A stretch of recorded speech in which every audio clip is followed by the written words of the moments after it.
Noam Chomsky weighed in on Bernie Sanders' chances of success. This is an interesting video.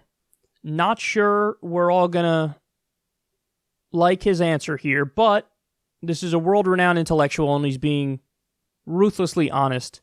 So let's listen, and then we'll discuss. So now I want to turn to U.S. politics.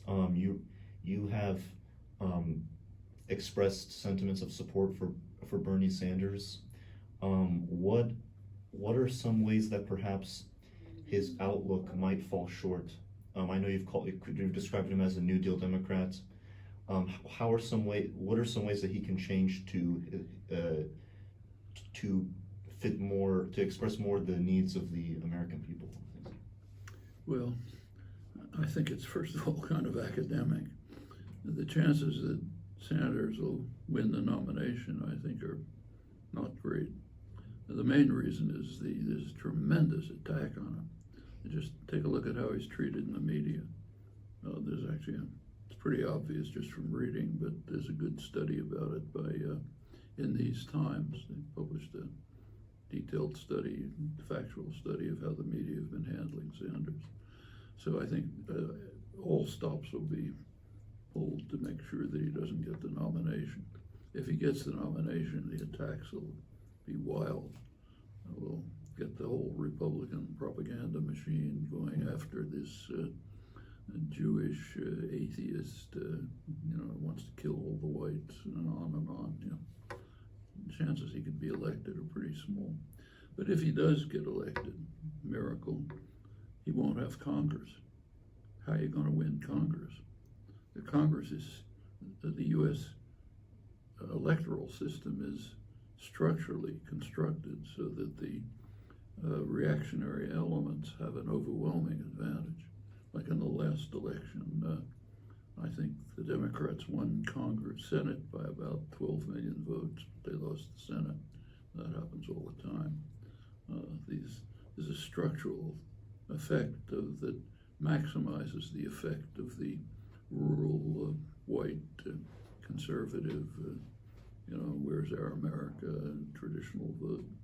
The Democratic votes tend to be concentrated in the cities, which most of them are lost, plus the gerrymandering and the voter suppression and everything else.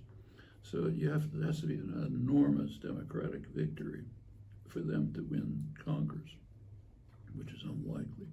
Furthermore, even if you win Congress, most of the people elected among the Democrats are basically what they call blue dog Democrats, moderate Republicans. They're not going to support Sanders' plans. On top of all of that, the fact is that U.S. politics are dominated by wealth. We see that all the time. The wealthy basically control legislation. So the barriers against carrying out progressive legislation are quite high. So it could happen, but it would require an enormous popular mobilization, the kind that took place in the 1930s that enabled the New Deal measures to be carried. That might sound like a depressing answer, but he gave you a little ray of hope at the end there. So let's go through this. He's basically saying, okay, be a realist. It's unlikely that this is going to go the way that the left wants it to go. However, there's that little caveat at the end, that little asterisk at the end where he said, well, you would need a mass mobilization, the likes of which we saw in the 1930s for the New Deal. Yeah, and I'd add to that, you need a mass mobilization, the likes of which we saw with the Civil Rights Movement. So it's not like this is historically unprecedented. There is a precedent, and it's actually been quite a while since we've seen this kind of mass mobilization. So one could argue we're overdue for that mass mobilization. But it seems like even though he's overall pessimistic, he does concede, well, if you have that mass mobilization, well, then it is certainly possible that we get positive outcomes. So that's where I say to him, I totally agree with you on that, Noam. where I disagree with him is I think that he's a little too pessimistic on Bernie's chances. I get where he's coming from, because we've all been burned so many times, but there's reason to have at least some hope, because look at what happened with Trump in the Republican primary. And Noam Chomsky's pointed this out himself, where the Republican establishment basically wanted anybody but Trump. At first, they threw their weight behind Jeb Bush. Jeb Bush immediately imploded. Then they said, okay, not Jeb Bush, Marco Rubio. They threw their weight behind Marco Rubio. He imploded. Then, out of desperation, they're like, Kasich? Kasich never really had too much of a moment in the sun. He came in like second in a couple primaries, but he obviously didn't hold up. Then the Republican establishment even said, fine, we'll take Cruz, and they started backing Cruz, and that didn't work. So Donald Trump trumped the Republican establishment. All of the cards were against him. The deck was stacked against him, and he won that Republican primary, and then he won the White House. The fact that that could happen on the Republican side means it could definitely happen on the Democratic side, because I got news for you. They're just as disorganized on the right and the left when it comes to the establishment. They're overconfident, they're arrogant, they're cocky. What they really have is the money. That's what they really have.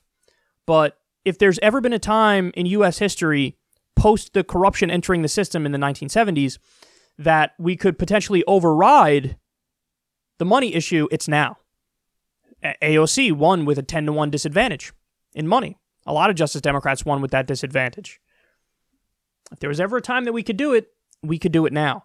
So what he's not giving enough credit to is the notion of Bernie trumping the primary, if you will, where you could win so overwhelmingly that they don't even know what hit them. And that's what we're trying to bring to fruition. That's what we're fighting for. That's why everybody's so involved. I'm a monthly donor to Bernie Sanders, and I'm happy to be a monthly donor to Bernie Sanders. I know a lot of you guys are helping the campaign out, knocking on doors, making phone calls, donating yourselves, spreading the word as much as possible.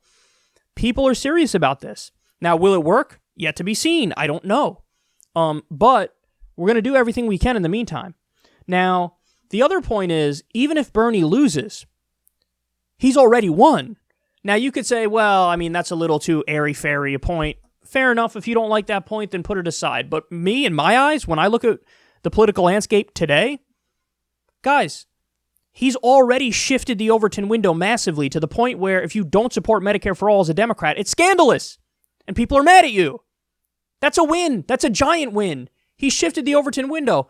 How many young, new Bernie Sanders is he spawning? How many people are now going to run for office and they have an ideology similar to Bernie Sanders and they're also uncorrupted because they've developed moral beliefs before they've gotten involved in the political scene? He's spawning a lot of Bernie Sanders, and you might not see them now. Well, you are starting to see them now, but imagine what it's going to be like in 10 years. It's just getting more and more and more and more and more. So that in and of itself is a victory. And then the final point is, he references how, well, the media is going to treat him terribly, and they've been treating him terribly. So it's so hard for him to overcome that. Here's what Chomsky misses on that front. That could be a benefit in many ways. What's my evidence? Again, Trump. There was nonstop media coverage of Trump, and it was overwhelmingly negative. But it helped him. Why did it help him? Because the anti-Trump stories that the media ran with were generally really silly anti-Trump stories. The one that always sticks out in my mind was when he did a rally saying TPP is going to rape us. And for at least a full day, maybe more, multiple news cycles, they did outrage coverage over the fact that he used the word rape. They literally invited on victims and were like, please explain why this is so offensive. And I think people's reaction to that, the media constantly underestimates the intelligence of people. And people know when they're being spoon-fed bullshit. And people knew when they watched that, it's a phrase he was using. It's it's obviously not as outrageous as you guys are making it out. What he's really saying is the trade deals are bad. That's what he's saying, and we get that.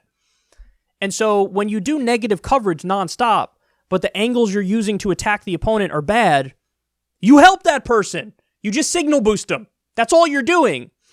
They did it with Trump, and then now with Bernie, they're doing it arguably even worse because every time they attack Bernie, it's something ridiculous, way more ridiculous than the attacks on Trump were.